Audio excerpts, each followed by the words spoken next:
I'm joined today by our Head of Youth Inspection, Andrea Brazier, by one of our Youth Inspection team, HMI's Mike Lane, and also by Tammy Burrows, who's our lead on effective practice. And you'll be hearing from all three of them in a minute as we run through key findings from our inspections. So I think none of you will need me to tell you that the COVID pandemic has had a huge impact on the youth justice system, indeed on every aspect of the criminal justice system. That's not just in terms of the volumes of cases it was dealing with, but it's also required everyone working in youth justice to work in completely new and innovative ways, and has had huge impact on staff and managers of those services as well. And we'll be saying a bit more about that in our presentation. It's difficult to compare directly the results from our 33 inspections last year with the year before because it's a different sample of the youth offending services. We inspected rather more small yachts, for example, last year, which tend to do better on our inspection findings. But even so, I think the real headline from this report was how pleasing it was to see the scores which we were awarding in our inspections and the resilience and commitment of youth offending services everywhere that we went. It was very pleasing to see that we awarded a higher proportion of good and outstanding ratings last year than we did the previous year, including good ratings to some services which we'd previously rated as inadequate. None of the services we inspected last year we had to rate as inadequate, and that was very positive. Just a few other reflections. I think the pandemic, in addition to all its other impacts, has had a very significant impact in reducing the volume of court cases coming through the justice system, but also in accelerating a trend which we previously found towards dealing with an increasing proportion of cases through out-of-court disposals. And interestingly, I think last year we've seen within that out-of-court disposal cohort a move towards more informal processes for managing those cases, including, and I think this is particularly encouraging, a greatly increased use of what's called Outcome 22, which is a process by which children can be supported and supervised, even where they're not willing or able to admit responsibility for an offence, so that cases can be diverted from court. And we found lots of evidence of that Outcome 22 being used, which is a positive response to the findings of the Lamy report several years ago. It's also been encouraging to see a closing of the gap between the quality of the work we found with court-based cases and with out-of-court work. And you'll be hearing more about those results from Mike and Andrea as we go through. Although with both court and out-of-court work, we're continuing to find that the management of risk of harm to other people remains the weakest area of performance. One final observation from me before I get into my other slides.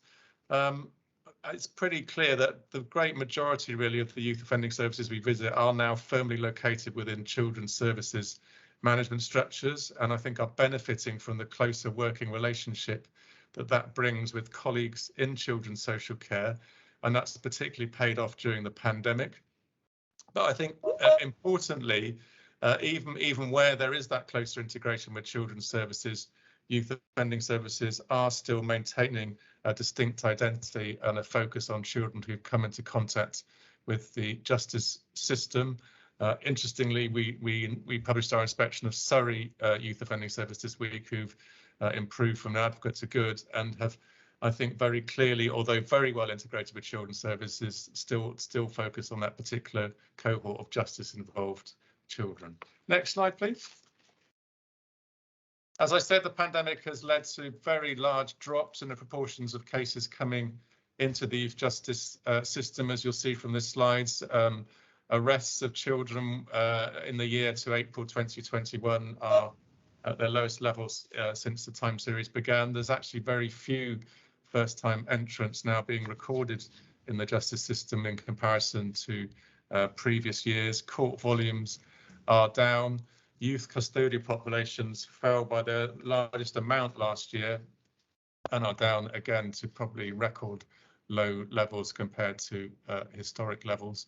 And as a result of all this, we're now seeing very much smaller youth offending service caseloads, and those caseloads fell by over a quarter last year. Next slide. Although the caseloads may be falling in the youth offending services we're inspecting, the needs of the children on those caseloads certainly aren't, and we are finding very often very complex and high need cases as we do our inspections. For example, a quarter of the cases that we inspected who had received a court order had been in local authority care at some point. We're finding very high levels of education training needs as well, and Mike and Andrew will be saying a lot more about that later in the presentation. And we're also finding, as we get a more concentrated cohort of children coming into the formal justice system, that a higher and higher proportion of those have committed some sort of violent offence, and 80% of the court order cases we looked at were assessed as presenting some form of risk to other people, and that's why we continue to inspect that aspect of supervision and attach some importance to it. And again, you'll be hearing from Mike and Andrew about what our findings show in that area around risk. Next slide. Last slide from me, just a quick summary. We were able, in spite of the pandemic, we continued to do our inspections. We were doing these remotely in general, though we were able to visit a few sites in person. So our interviews and focus groups and case file analysis were all being done online. We visited youth offending services right across England and Wales, as you can see from this map, and our methodology stood up well to being delivered remotely, and we feel we were still able to make fair and robust judgments on each of the services that we visited. During the course of the last year, we were also able to introduce two important new standards, one on the quality of work being done with children after they're released from custody, which followed on from the disappointing findings of our thematic report on this a couple of years ago. And secondly, we broadened our standard around joint working to look at the whole issue of the quality of out-of-court policy and practice being followed by local services. Both of those new standards were introduced in the summer of last year, and you'll be hearing about the results of those in this presentation. So without more ado, let's get on with the detail of what we found, and starting with you, Andrea. Thank you very much, Justin. OK, could we move on to the next slide, please? Perfect, that's great, thank you. So from this slide, you can see that over 2/3 of the youth offending services in 2021 have been rated as good or outstanding. And it's really pleasing to see actually that we've had no judges of overall judges of inadequate. 5 of the youth offending services that we visited were given outstanding ratings, and those are, I think they included North Tyneside, Brighton and Hove, Stockton-on-Tees, South Gloucestershire and Darlington. So overall, how are things looking? Well, we can see despite the challenges of the pandemic that overall our ratings actually have improved. You'll also see that the number of areas that are requiring improvement has decreased, and more areas have received an overall rating of good, which is really positive. Next slide, please, Kevin. Underlying these positive ratings, we've seen some real improvements in terms of our standards. We examine, in terms of domain 1, we examine 4 aspects of organisational delivery, and what we're looking for when we go to a youth offending service is around their governance and leadership, their staffing, partnerships and services, and information and facilities. Our standards for organisational delivery are unchanged, so what this has enabled us to do is make direct comparisons with previous years. Although, as Justin was saying, we've got to be mindful that we have inspected a number of smaller yachts. What we have found is a slight improvement across domain 1 standards compared to last year. In terms of governance and leadership, between 2020 and 21, we rated 6 services as outstanding and 10 as good. Around half of those yachts we inspected, we rated as requires improvement or inadequate in leadership and governance.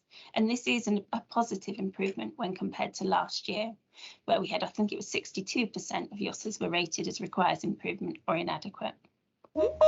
In terms of staffing, we always consider staff and workload when we're going out and doing our inspections. And in this period, we have rated 7 services as outstanding and 17 as good. The remaining 26 were judged as requires improvement, but we had no inadequate staffing ratings identified for this period. And again, this is an improvement on last year where only 1 was outstanding. 10 were good and 4 requires improvement and 1 was inadequate. We can also see improvements in relation to partnerships and services and information and facilities. And on many levels, and we'll talk about this a little bit more as we go through, the pandemic itself has actually resulted in improved partnership working, partners working more closely with youth offending services, and also in some elements improved sort of IT and facilities as well. Next slide, please. Blackpool is an excellent case study, really, in terms of the work of the inspection and what's happened in terms of changes that have occurred following an inspection. We completed our re-inspection of Blackpool last year, and that was 3 years after our initial visit. We completed this one as a joint inspection, which we did alongside our fellow inspectorate colleagues from police, from health, from social care and from education. What we found was a much more positive picture on our return, and we had seen significant activity and progress that had been made at every level, really, to improve the services to children that were being offered in Blackpool. The service now was rated overall as good. What we have found when we went back and did our visit was a substantial reorganisation. There were strengths that were now evident in terms of leadership and governance, and we found leaders that were really keen to develop the service, and this had been translated into a really sort of improved quality of work that was being delivered. We also found when we revisited Blackpool that there was much more effective scrutiny. Clear direction had been set for the service, and everyone was now working towards achieving that clear direction. We also saw extensive changes that had taken place in the time between our first and our re-inspection. At the heart of this really was an improved and a much more engaged and kind of highly motivated staff group that were really committed now to improving the work and the services that were being delivered with children and their parents and their carers. Partnerships had also significantly improved. We found a much more sort of cohesive and collaborative working approach, particularly with police and colleagues from CAMS in terms of children's mental health. We also found improvements in the way that post-court and statutory cases were being delivered, and there'd been a really sort of comprehensive overhaul of the arrangements for out-of-court disposal work. The quality of services had changed from inadequate across the board to at least a good and in some respects outstanding for some of the areas that we inspected in Blackpool. And this is really a fantastic achievement for Blackpool, but most importantly really for the children, the families and the community of Blackpool. And again, it's real sort of evidence of the impact of inspection. Next slide, please, Kevin.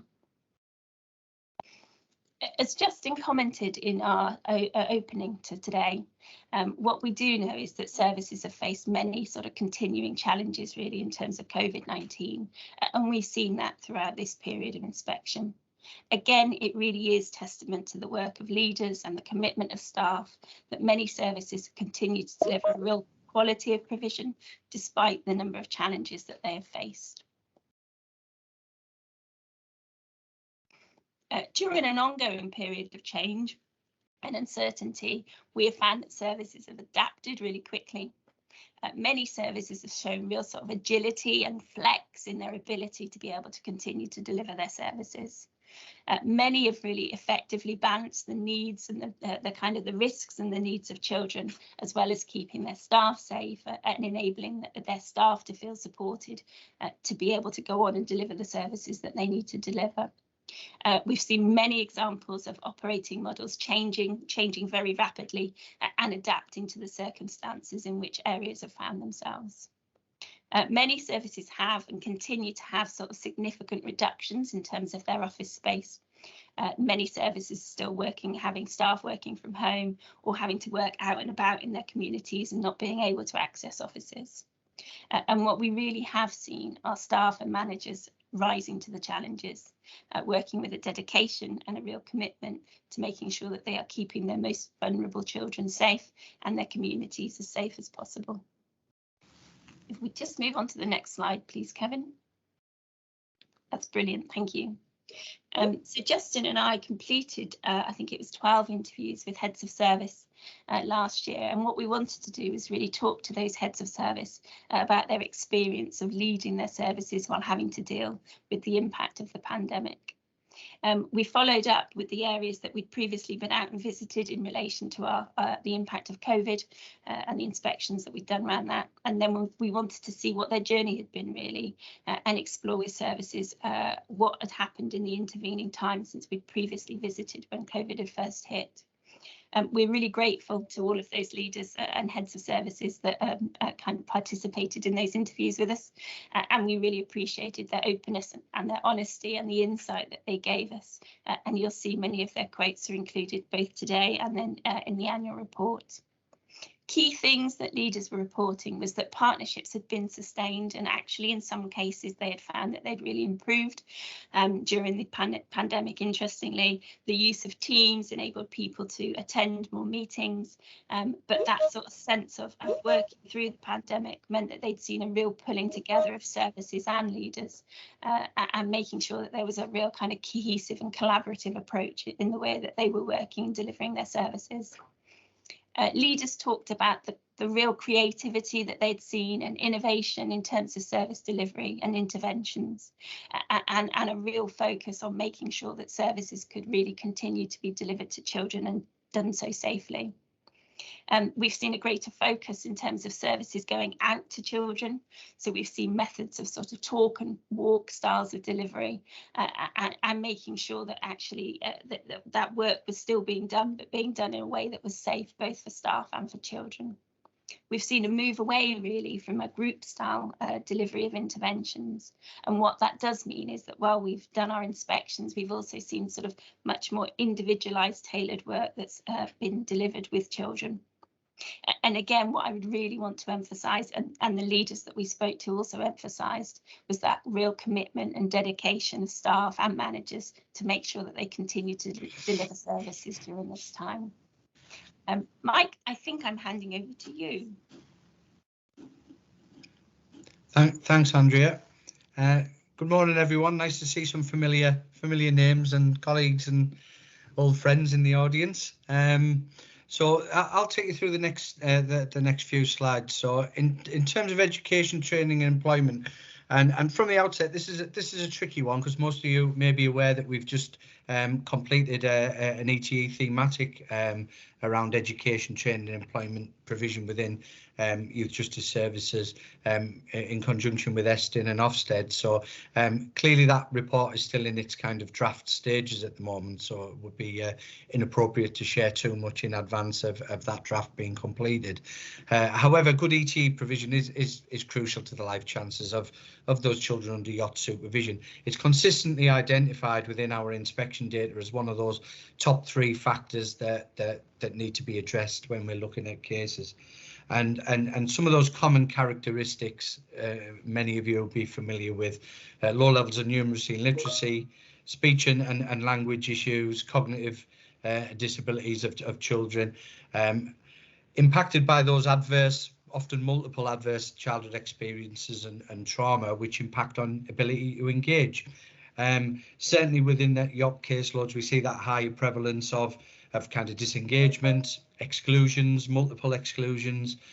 Use of part-time timetables is quite significant, and even when we look at the need figures and compare them, the general population are approximately it's around 2 to 3%, but you know, in many yachts we're seeing that 30% and upwards. So you know, a significant issue in terms of ETE, and that comes through regularly in our inspections. You'll be familiar from our kind of post-pandemic thematic that there was lots of disruption to education during the pandemic, and placements closing down. Many areas as well that kind of third sector where organisations were you know, funded through other sources completely shut down, and you know, resultant gaps in provision that was there pre-pandemic that is now having to be kind of addressed or filled or remedied post-pandemic. And clearly the digital divide that impact was much more severe from children from poorer households, and that inability to be able to have access to the technology that other households could get. If we can move on to the next slide, please. Thank you. So resettlement after custody, as Justin's already alluded to at the beginning of the presentation, the introduction of the resettlement standard came off the back of some quite disappointing findings of thematics in 2015 and 2019, and I think important to say as well that there was clear consultation before the new standards came in, and that resettlement standard was viewed by a strong majority of respondents in the consultation to, you know, that would bring benefit, and hence that's now been included in the standard post July. So as we know, children sentenced to custody are some of those most vulnerable children, most complex children, and you know, very often presenting a risk of harm to others as well. Their needs are complex, challenging, and that coordination and that provision of effective service can often be challenging across the secure estate, across custody, and then translating into that work in the community post-release. So as mentioned, in July 2021, we introduced the new standard within our core inspections, specifically focusing on that resettlement work. And this includes those key pathways, really, the accommodation, healthcare, education and family support.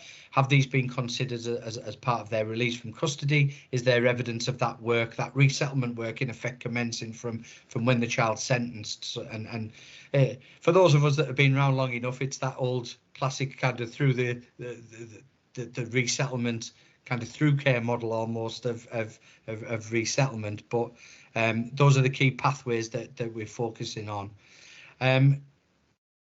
With the introduction of this standard being July 21, it's only applied so far to 8 of the inspections covered within the annual report, and 7 of these were rated. One of the areas that we inspected actually had no resettlement cases, so therefore you'll be familiar that there's no standalone rating applied to youth justice services that don't have any resettlement cases to be inspected. And of those 7 that were rated, 3 were rated as good and 4 as requires improvement.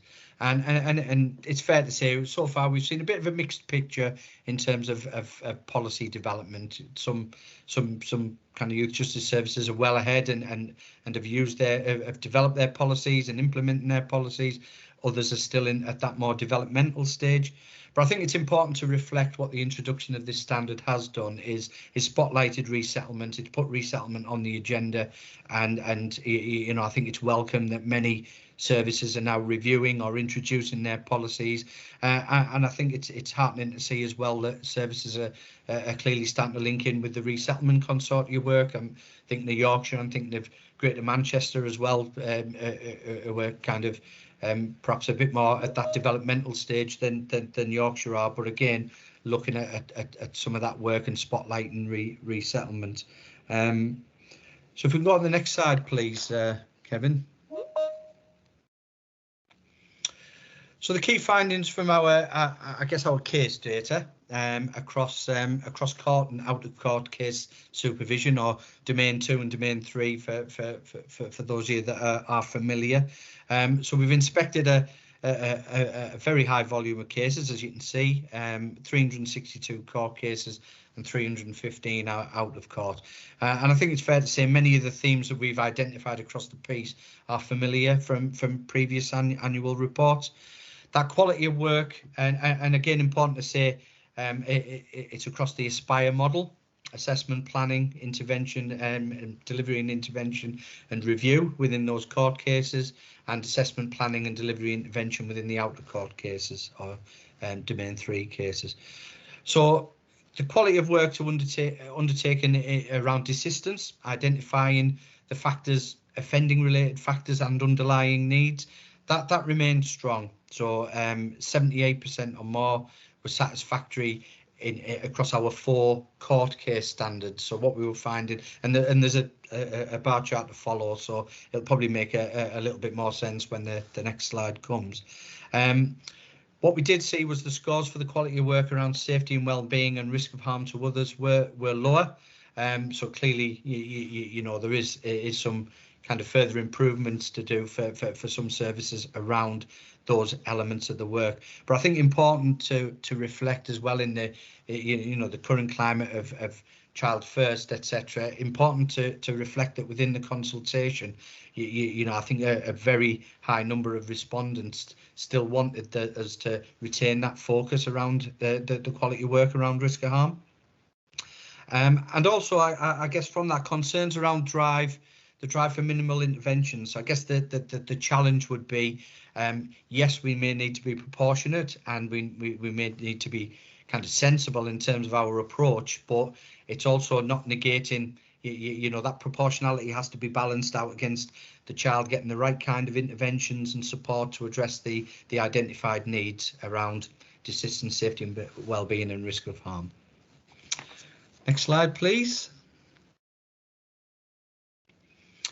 So this is just a summary across the court cases of illustrating the previous slide and what I was talking through. So we can see there across that Aspire framework, those desistance scores, so the grey bar, are consistently higher across the four elements of Aspire.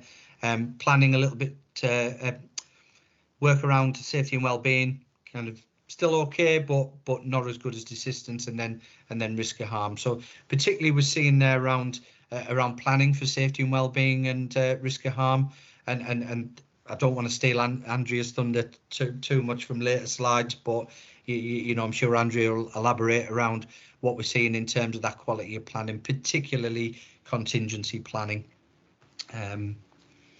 And as already mentioned, it's based on the pre-July inspections, because that was the most direct comparison against the previous year before the standards were revised. Next slide, please. So some of the key findings across the piece in terms of risk management, and you know, certainly our contention would be that you know, you can be child first and still attend to what you need to attend to in terms of safety and well-being and risk management. For me, that wouldn't be mutually exclusive. But in those inspections that we have undertaken, where we have found strong risk management practice, we saw case managers drawing together that current and historical evidence and issues and behaviour. So pulling that together, and then that real analysis and I guess understanding of that nature of those risks and how imminent those risks are, and what are the factors like to kind of increase or decrease risk. Often drawn on sources from multiple sources, from other agencies, from the child themselves, from family members, etc. And this then informing strength-based assessments and plans. I think where we've also seen strong risk management practices is where sufficient attention is paid to the needs and the wishes of victims, and utilising and accessing opportunities for restorative justice. We've seen some really innovative, just tying back to Andrea's comments around innovative practice arising from you know, the COVID-19 pandemic. We've seen some really innovative stuff around victims and RJ over that previous period.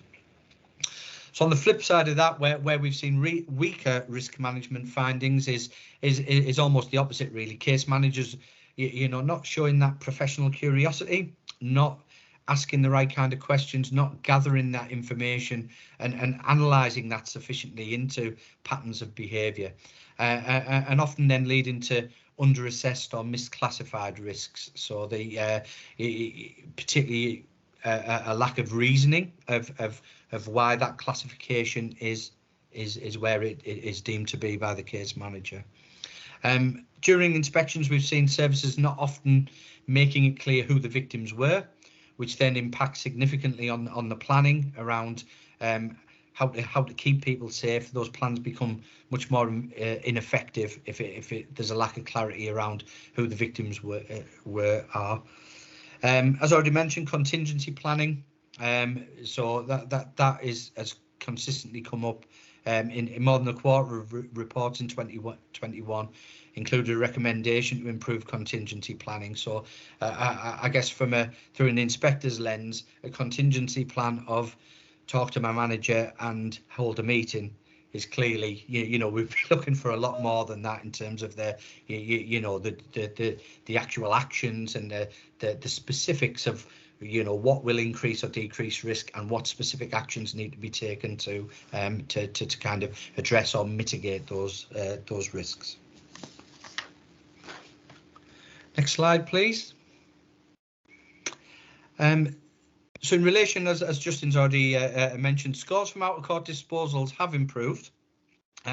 So again, because within the out-of-court disposal standard, we have a policy and practice standard now. So the three directly comparable elements are across assessment, planning and delivery.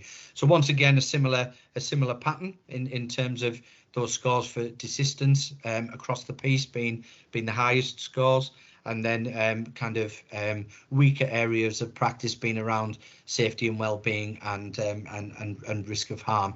And I guess much of the narrative behind that is what's already been covered and what we've already talked about in some of those in some of those earlier slides. I believe, is that me to hand back to you now, Andrea? It is. Thank you very much, Mike. That was really helpful. Thank you.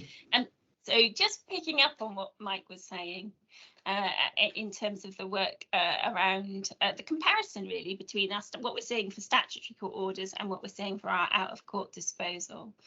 In last year's report, we found that the quality of casework for the sort of informal community resolution work was significantly worse than work that was being delivered around youth cautions or youth conditional cautions. And what we found in this year's annual report actually is it's really pleasing to see that that gap seems to have closed.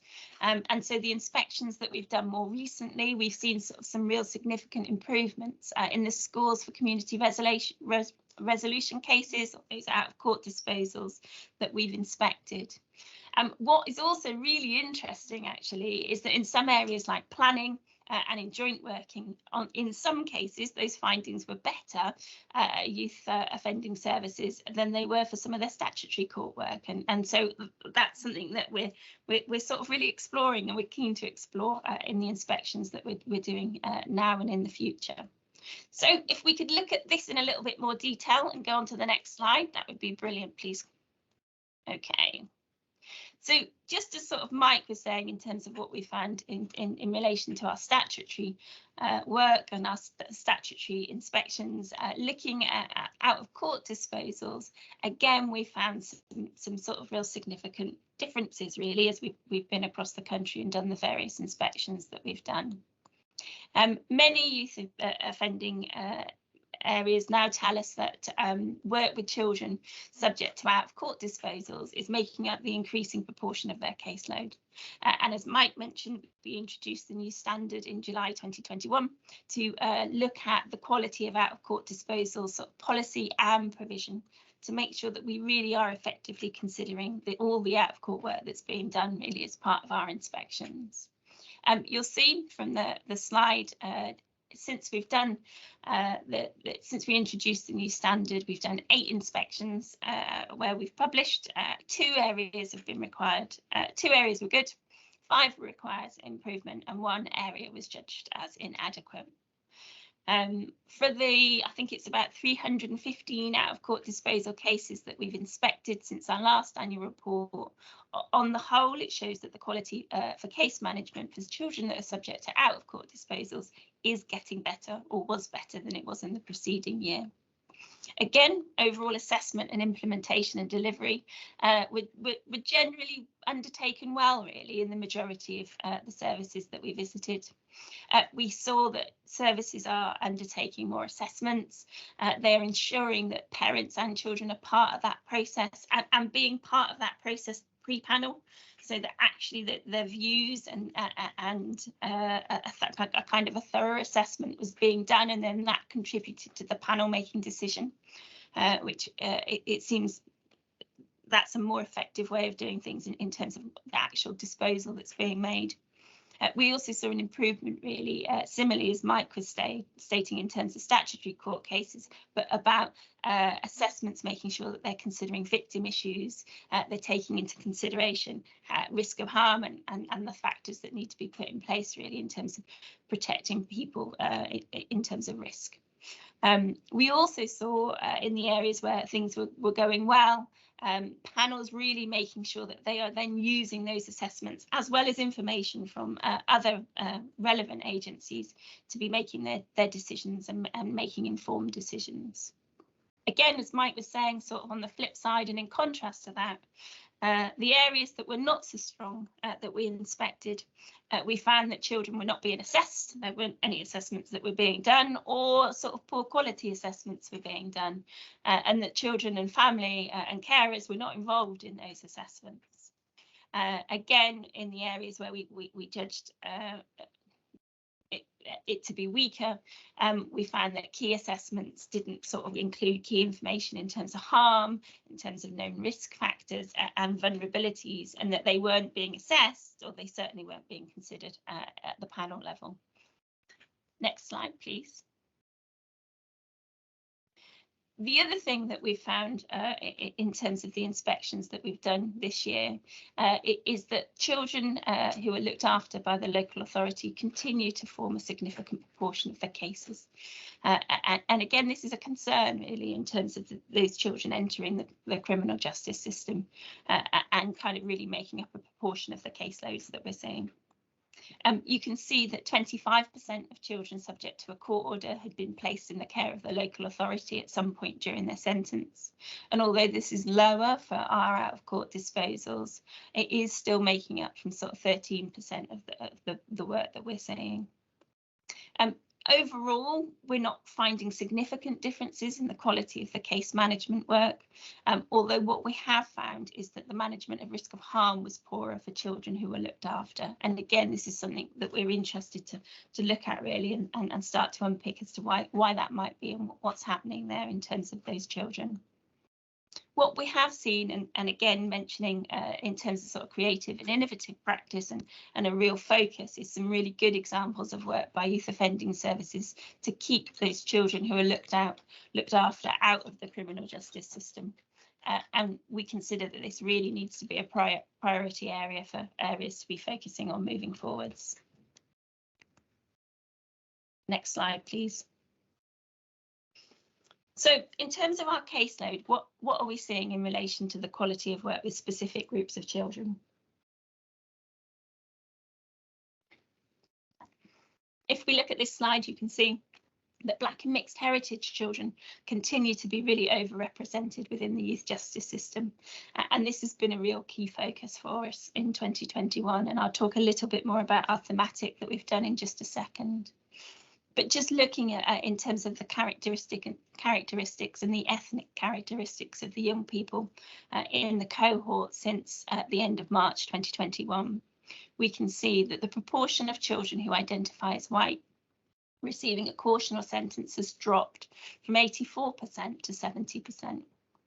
The proportion of children who identify as Black has actually significantly increased from 7% to 12%. And again, which is where we had the focus for our thematic, the proportion of children who identify as mixed heritage has increased from 4% to 10%.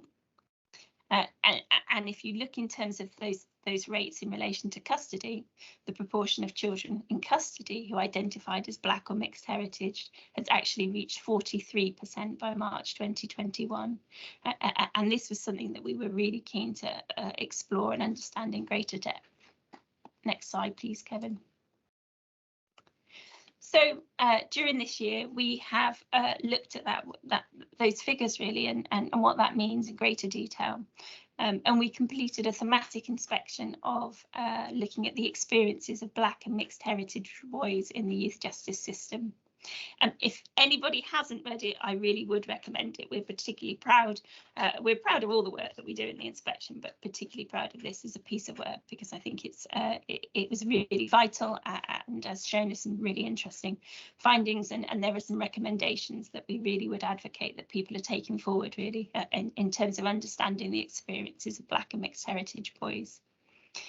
What we found was the majority of those boys actually had experienced multiple adverse sort of childhood experiences, and there were a number of high-level needs in terms of those children and those boys. As part of that work, we worked with User Voice, and they spoke to 38 boys across the 9 areas that we inspected as part of the thematic. The boys spoke at length, really, in terms of the challenges that they'd faced, the peer associations, the peer pressure that they were experiencing, the challenges in terms of exploitation, and just challenges, really, in terms of their safety and their well-being. They also talked about their experiences of being subject to stop and search, as well as kind of racial profiling and the negativity, really, in terms of how they were experiencing their communities. Almost all of the boys described a positive relationship with their YOS worker, and that was irrespective of their worker's ethnicity. But what they found, and what we found in talking with the boys, is that actually they weren't really clear, particularly in terms of the role of the service that the YOS was providing. They weren't clear in terms of the support that could be offered. They didn't feel that they were particularly challenged in terms of their offending, and they weren't really clear in terms of what was being done. The other really startling finding that we found as part of the thematic was that less than half of the cases we inspected were sufficient in terms of the casework. And again, if you think of the Aspire model that Mike was talking about earlier, there were real sort of significant concerns, particularly in terms of those boys' safety and well-being, and also the risk of harm that they presented to others. And again, I really would say it is an exceptional read, so please do read it if you haven't already. And just in terms of our findings, this then led to us to really rethink about how we were looking at diversity in terms of our inspection standards.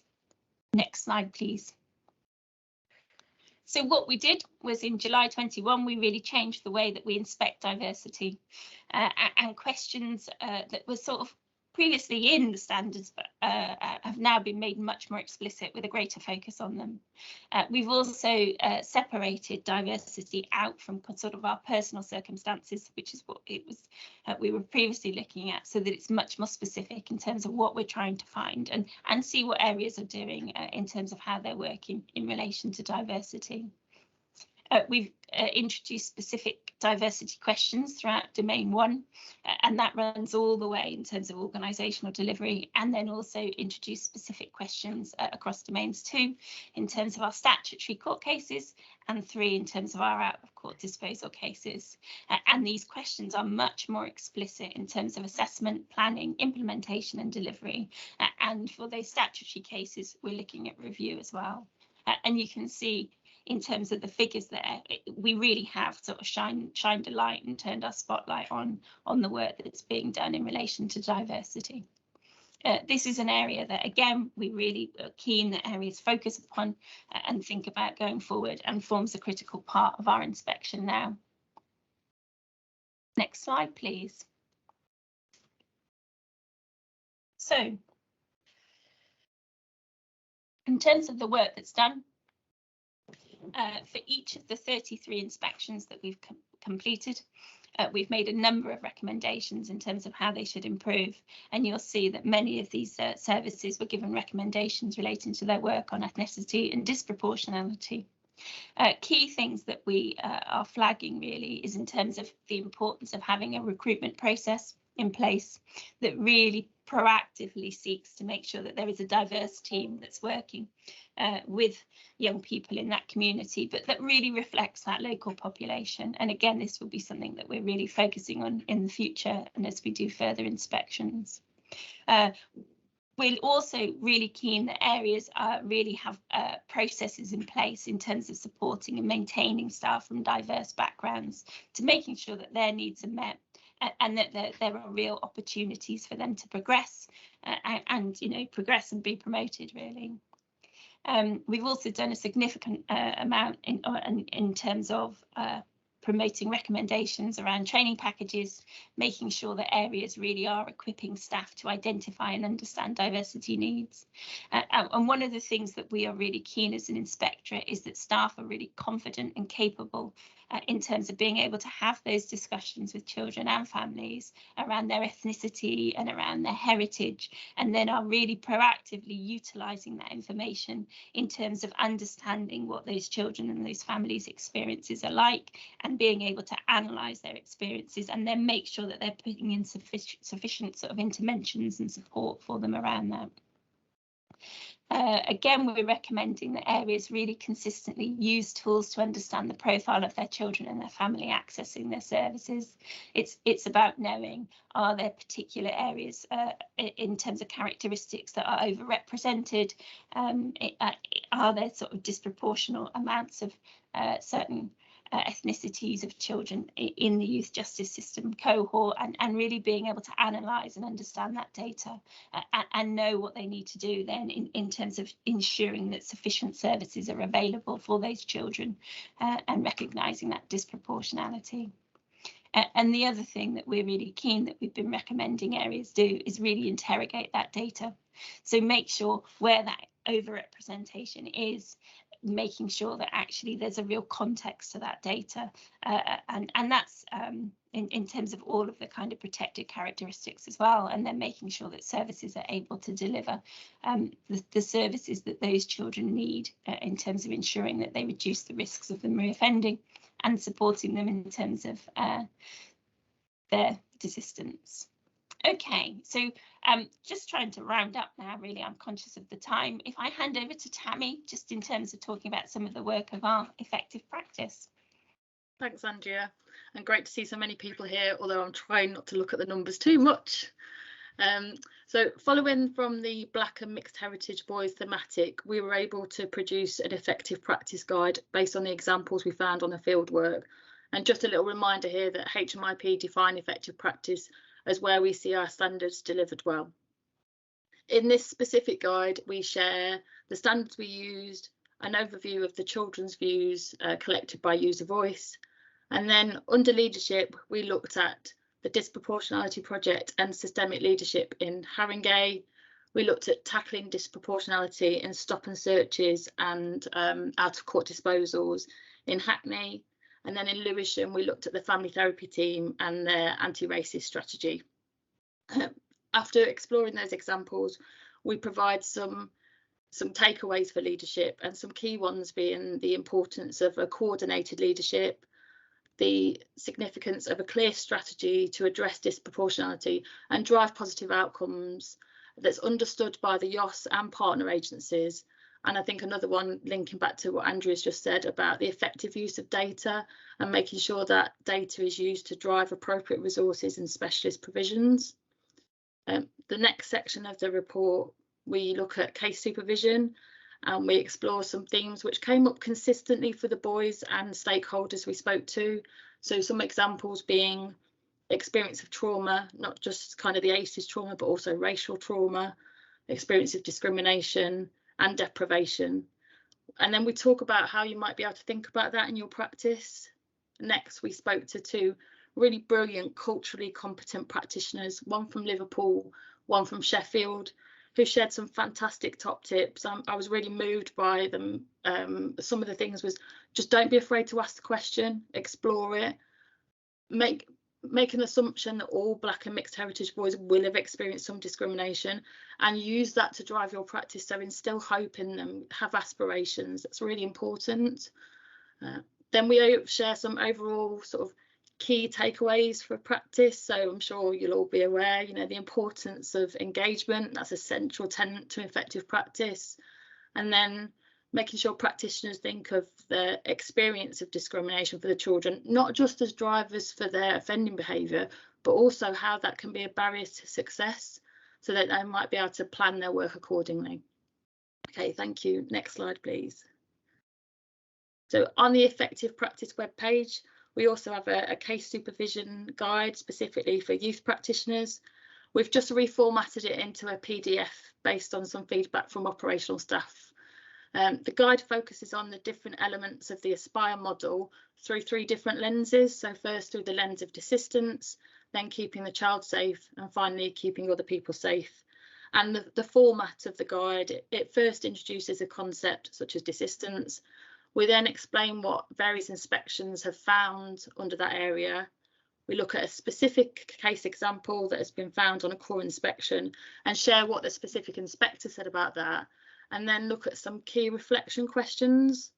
For me, the guides really tell the story behind the standards, and we hope offer people an opportunity to learn from each other's practice and encourage people to reflect on how they do things, how they want to do more of what they're doing, do less of something that's not working, or just increase their practice in other areas. Okay, thank you. I think I'm back to you now, Justin. Thanks so much, Tammy. Lot to get through there. I hope people found that interesting as an oversight of what's in this excellent annual report. Do have a look at it. The link is there on the screen for you. We're happy to take questions. I'm happy to stay on past 12:30. I think maybe my colleagues maybe as well. So let's see what comes. If you like a question, do put it in the chat box on Teams, or else raise your yellow hand and we will take you in turn. Don't be shy. There's over 100 of you out there. Must be some questions from you, I think.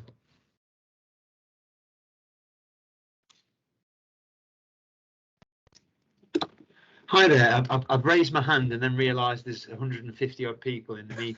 You might not see it. Hi there. Thanks for the opportunity to ask the question. One of the things that we're kind of trying to find the right balance for as a service is getting cases very, very quickly into a panel or out of court disposal arena so that we can be incredibly responsive. Because what we've actually found is through our representative and knife crime tasking meetings, in a lot of cases, the children are known to social care, but they're not known to youth offending services. So what we're trying to do is we're trying to get those cases into clinics so that the information that's available to us, including risk, vulnerability, education placement information, but essentially information that we can source from systems that we already have in place, consultation with other professionals, can be provided very, very quickly into a panel. So we can get these cases in the following week. Now, what we're trying to find the balance between is doing that and having a thorough assessment, which includes family and carer input at that panel. Because what we're actually finding is through agreements that we have with CPS, police, courts, social care, ourselves, to kind of agree thresholds and protocols for these avoidance of first-time entrants, effectively getting people in so we can look at community resolutions, youth restorative disposals, and look at those kind of proper principles of diversion and prevention. What we're actually finding is we're getting sufficient information to get people onto the right disposal at the lower end. Then we have that time on that disposal to have that holistic assessment. So I'm just wondering if there's an appetite within the HMIP to look at ways things are being done like that, rather than kind of say, OK, you got them to panel quickly, but, you know, nil point for an assessment that includes the family and the young person's views before that panel. Because what we're finding the difficulty is getting people out to the families, have that meaningful assessment, and yet preserve the structure of, we hear about you in knife crime one week, you're in one of our panels the following week, and we're offering intervention within a couple of weeks of the behaviour being identified. Thanks, Andrew. Really interesting point, that it's come up in several of our inspections, that trade-off between the need for speed, but also to do a properly engage families and children themselves before you get to the panel point. I don't know, Mike or Andrew, did you have thoughts on this? Mike, has this come up in some of your inspection? Yeah, and I think, Justin, it's getting that balance, because clearly what you would want to see is you would want to see that appropriate holistic assessment of the child to determine whether the right kind of work, right kind of interventions. So there's a range of things to balance: proportionality, speed, access to an out of court disposal, and I think critically for me though, ensuring that those partners across the piece have had the opportunity to feed in, so you're getting that information from education, social care, but I think it's also got to be contemporaneous. it's no good if that, if that child is known to social care, but it's predicated on a sin assessment from 6 or 12 months ago. Well, actually, the child could be presenting very, very, very different set of issues or risks, etc. So I'm probably sitting on the fence a bit here, Andrew, probably playing it canny in front of 157 people. But, you like to put people on the spot, Mike? Yeah, I mean, my view would be, is that decision making informed? Is it, does it consist of information from a wide range of people and agencies, and does that then lead to the correct disposal being given to the child? So I don't know if that's helpful or not, but no, it is helpful, Mike. I feel confident that we're getting the contemporaneous information from a range of partners very quickly to inform the essentially whether or not we should have a pre-court or whether we should advise the police to charge to court. And then within a short space of time after that, we're then engaging families and young people to do the holistic assessment, because we make the full range of our resources available, whether someone's on a post-court or a pre-court intervention. So we're kind of finding the balance of, we know enough in order to very quickly make a decision on the right intervention, and then afterwards it's that kind of very immediately afterwards, what's actually the lived experience of this child in terms of their voice, in terms of the very many aspects that we've spoken about today, so that we can shape that disposal to that individual, rather than a disposal and you'll just get that. So hopefully that's something where, having had that conversation, we can at least present a strategic vision to that, which might kind of satisfy some of the questions.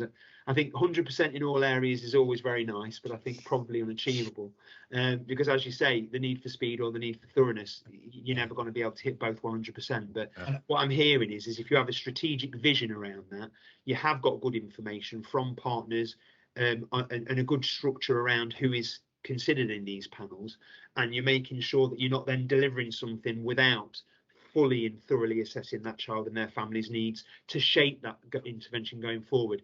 I feel as if we're probably in strong kind of good upper good ground. So yeah, that's and I think the other challenge, Andrew, is do the child and the parents understand what they're getting? So it's that kind of, absolutely, the child and the parent need to understand that difference between whether a decision's made around whatever disposal at the lighter end right the way through to your top end disposal. So it's where you fit that in your process to enable that to be reflected. Yeah. Shall we we've got a few questions. It's very helpful, thank you very much. We've got quite a few questions to fit in. I hope that, should we move on, Andrew? Sorry, did you want to? I just was going just very, very briefly to come in terms of echoing everything Mike had said, but also to sort of highlight really to Andrew, we are taking those, when we go to the different areas, we are taking sort of that policy and that provision into consideration. That is part of our new sort of standard really around that. And the other thing for me, Andrew, that's really critical is that it's doing that work with children and their families, not doing it to them. So it's just making sure that that comes in at the right point during the process really. Gillian, you've got your hand up. Gillian Avery. Thank you, Andrew. Hi, yes, I have, and I'm really sorry. I felt I should know the answer to this, but I just thought I'd ask anyway. So in Hampshire, if we don't have sufficient information, recent voice of the child, wider agency information, we do gather some before, but if we don't have sufficient recent information and we are thinking perhaps there's different disposals that we could consider, we defer for assessment on some cases, and then they come back to a second decision-making panel 4 weeks later. And I wondered if that was something that everyone did. That was my question, really. Mike or Andrew, did you want to take that one? I think we've seen various models, Gillian, really across the country in terms of the inspection and how that's working. And I think it goes back to sort of Mike's point, really, that he was just saying, in terms of balancing all of those things, making sure that there aren't unnecessary delays, but making sure that you've got sufficient information to be able to make a thorough assessment and a thorough decision really that's going to in terms of what is the best disposal and the best intervention for those children. So I think it's a balance of those things. The need for speed, you wouldn't want to be so so brief and so quick that you were missing actually critical things in terms of fundamental information relating to that child, their safety, their well-being, and also the sort of partnership information that might be held on them. Yeah, well, I mean, Gillian, we don't really have hard and fast rules about exactly which assessment tool you need to use. We accept people have got their own tools. We think it's important that it covers all of the key things that we'd expect to in and out of court disposal assessment, including safety and well-being of the child themselves, risk of harm, and all the other things. We also don't have a completely hard and fast rule that you have to engage with families before a panel. Surrey, we published a Surrey Yacht report this week where they hadn't got that process, but what they did have was, because it was so fully integrated with children's services, they had completely up-to-date information on all the children coming before the panel, which we were convinced was being used and meant that the right decisions were being made at the panel. But that's a very good question. Joy Malloy, are you out there? Hi Joy, nice to see you again. For some reason, you're still muted, even though your mute button's come off. I don't know.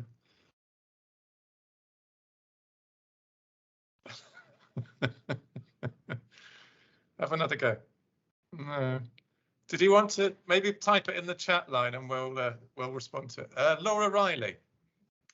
Hi there. My question is, what, if anything, is being done around organisational accountability in relation to the disproportionality that we're seeing around Black and mixed heritage boys within our youth justice system? Do you mean at a local level or a national level? At a local level in reference to individual youth offending services.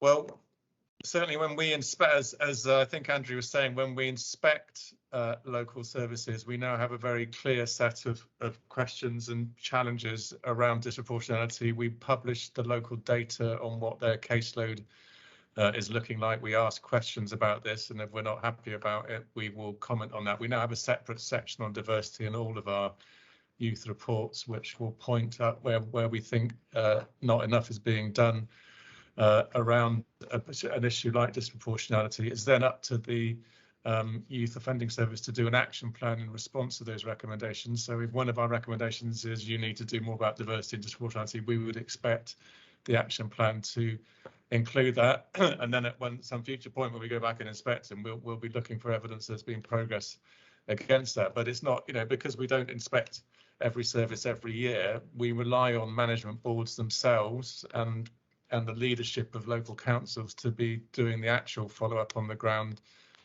themselves. I think one of the interesting things, because we've also looked at racial equality in probation, is that at least youth offending services, I think it's on their radar. Pretty much every management board we visit are conscious that this is something they need to be looking at, but what they need to be doing is coming up with concrete actions, I think, and digging more into the data that they've had so they know specifically what needs to be done.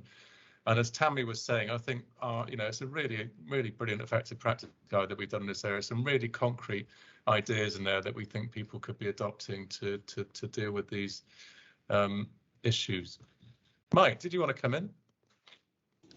Yeah, just a quick one, Justin. Also, as well, the in terms of the guidance for youth justice services in producing their annual strategic plan, that there's now a section within that guidance that explicitly states about their strategic plan having to reference kind of progress and actions against any inspection outcomes and recommendations. So there's a kind of clear line there that permeates through into what we the YJB and ourselves would expect in the youth justice strategic plan as well for that service. Thanks. I'm just going to quickly go. We've got a few more minutes if the rest of the panel can stay. We've got some questions in the chat line as well, which I'll go through. So Andrea Nisbet asked, what have inspections found in terms of young people from ethnic minority heritage and their involvement in out of court disposals and prevention work? I mean, I know our broader case data shows that there is that Black and mixed heritage children are less likely to get an out of court disposal than than white peers are more likely to be put through a formal court process. And that's partly why it's so important that the LAMI recommendations around the sort of outcome 22 approach are being adopted. It was really encouraging to see actually that quite a few areas we're visiting are now, a majority of their community resolutions are now being dealt with in that way. So that was positive progress. But Andrew, did you want to add anything on? Just to add on to that, really, Justin, because we are seeing that the numbers are lower in terms of out of court disposals, and the majority of children are getting more sort of statutory orders. And I think we've seen some really good examples in terms of sort of some of the pathfinders, such as Divert, as well as the work around outcome 22, Justin, where children are being sort of really proactively diverted and it being much more effective. So again, I think that's something that we would want to sort of be positive about going forwards. And I'd really recommend it as a litmus test of whether you're dealing with the disproportionality, that you look at the ethnicity of your out of court disposals versus the ethnicity of your court cases. And if there's a significant difference, you need to do something about that. And we found on our Black and Mixed Heritage Boys thematic that the good services hadn't got that disappointment. They could say, no, it's exactly the same. I think Hackney was one of those, wasn't it, Tammy? And they talk a lot about how they've achieved that, I think, in the effective practice guide. Sorry, can I just add to that very quickly? Sure, Tammy, yeah. Hackney were looking to explore how statistically significant that was. So I think it'd be interesting to watch what happens with the university research that they've requested on that. So one to watch, I think. Question from Val Crutzen. Given the increase in the number of YOSs being partially or largely integrated into children's service structures, does this present challenges, particularly around governance, to the inspection teams compared to the inspection of a standalone yacht? Mike, what do you think? I think for me, Justin, it's still, regardless of the level of integration, we're still inspecting against our standards. So the key question for me as a lead inspector would always be that, yes, you've worked hard and there's integration there in the partnership and services, but ultimately there's still that standalone element. There's that separate set of statutory responsibilities that are unique to youth offending teams. So the challenge from me to yacht management boards across the piece is always that, how are you integrating yet still kind of adhering to or achieving that unique specialist identity of the yacht within that integrated model. And to be fair, we've seen a wide range of yachts that have integrated well, but always still managed to retain that yacht specialism, or have not lost sight of what that key kind of focus and statutory responsibility of the yacht is. So I think that for me would be on an inspection by inspection basis, depending on what the structures and the governance and the level of integration is in each of the yachts. It varies across the piece. Thanks, Mike. And I mentioned, I think earlier on, that we published our inspection of Surrey this week. When we previously inspected Surrey 2 or 3 years ago, we felt that they had lost sight of that distinction between the justice involved caseload and the others, and they were marked down and given inadequate because of that. It was really encouraging to see that actually, even though they're very well integrated, you've had workers that were managing both YOS and non-YOS cases, the same workers, they still had reminded themselves, I think, of the difference between those cases and why the work needs to be a bit different between them. So you can be fully integrated, but still function as a yacht, I think, within a broader children's services setup. Joy, thank you for your drafting your question. My question is around looked after children. Some years ago, we did a lot of work around reducing the criminalisation of looked after children, which focused on traditional model of care homes, inappropriately phoning police, etc. The more recent picture has changed and shows an increasing number of looked after children who have been taken into care as adolescents and the associated risks. Therefore, the response needs to change. I'm wondering if HMIP have observed this. Andrew, I know your previous life, you were heavily involved in looked after children as well as yachts, weren't you? Absolutely, yeah. I mean, absolutely, and I think I think there's some evidence, isn't there, nationally, that the number of sort of children in sort of later teenage years that are coming into care is increasing. So the picture has changed, I think, really, in terms of those sort of adolescence, late teenage years and the risks around that. We've seen a variety of things, Joy, just in relation to what we've seen as we've been doing inspections over the country, and again, I think it's sort of picking up on Mike's point earlier around what we look at in terms of areas when we go and see those individual areas, what's happening in terms of the local picture, where how integrated yachts are, how integrated the partnership is in terms of working with and supporting those specific children, really, and what that looks like. I know Blackpool, for example, when we went to Blackpool, there were a high number of children's homes in Blackpool, or residential homes, and so that as we did that inspection, we looked at how well integrated or working with those children's homes both the YOS and the kind of wider children's services was. I don't think I've answered that, actually, but I think it is recognition that kind of we are seeing much more sort of a focus on adolescent services. Yeah, well, I think we certainly, how they work effectively. Yeah, and I certainly think we're seeing within the caseloads a higher and higher proportion looked after children in those caseloads, and both actually in area placements, but also just as importantly out of area placements, and the complexities around supervision and support for out of area placements, and who holds that, I think, is something that we keep an eye on, and differences in the quality of that. In terms of older adolescents, there was a disturbing picture from some of the cases in our resettlement thematic around older 16, 17-year-olds being placed in what was being called sort of semi-supported accommodation, but was essentially leaving them by themselves in bedsits where somebody might pop round every now and then, with very little support and very little regulation of that sort of provision. I think Ofsted have now said that been given the funding to take on regulation of that type of provision, but it felt like a huge gap that wasn't being properly scrutinised up until now. Sorry, Mike, you were going to come in.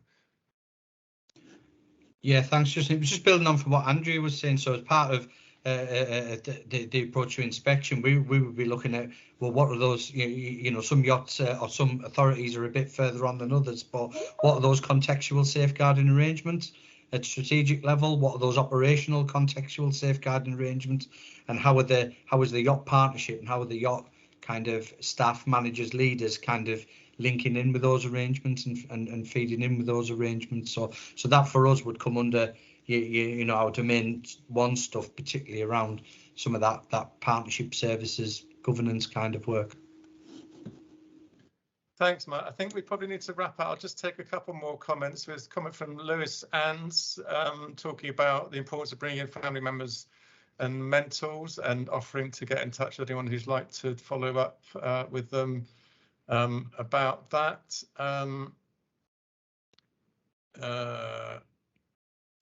Question from Betty McDonald. We're seeing more girls coming to the system. Is there anything significant to note from your report relating to girls? We have, I mean, we have seen certain areas where we are seeing now sort of disproportionate numbers of girls actually in the system, and I think there's that again, as part of that work around disproportionality, is something that areas need to be thinking about and focusing on, and making sure that they have those services that are there to meet the needs of girls actually, and I think that is something that areas really need to be thinking about going forwards. Just this final question from Laurie Fox. On your inspections, is there or has there been a youth offending service that's formed a triage at the charging stage with CPS and the police to reduce the number of children being sent to court? If not, what would be your view on this? Well, I think there has, hasn't there, Andrew? It's been something we're seeing increasingly often, and some interesting pilots being evaluated about this. I think we've seen a variety of different sort of models, different things that are in place, and I think it's positive that areas are trialling and looking at these things. So yeah, I think there are some examples of that where we're seeing different things that are happening. I think the only slight concern we had is if the model being used for these essentially diverted children away from the OS and into an alternative set a provision for that range of children, and then the YOS sometimes lost sight of what was happening to those children because it wasn't delivering the intervention themselves. The intervention might be being delivered by the police or other agencies, and it was difficult to us to form a judgment on the quality of the work that was happening. But yeah, I think everyone's waiting now for the sort of formal evaluations of some of these pilots to come through. So we'll see what that says. Can I finish by thanking Kevin and Zach for their help with the logistics around today's launch event. My thanks to fellow presenters, to Andrea and Mike, and to Tammy for your input as well. I hope you've all enjoyed today. Enjoy the rest of your days. Thanks very much.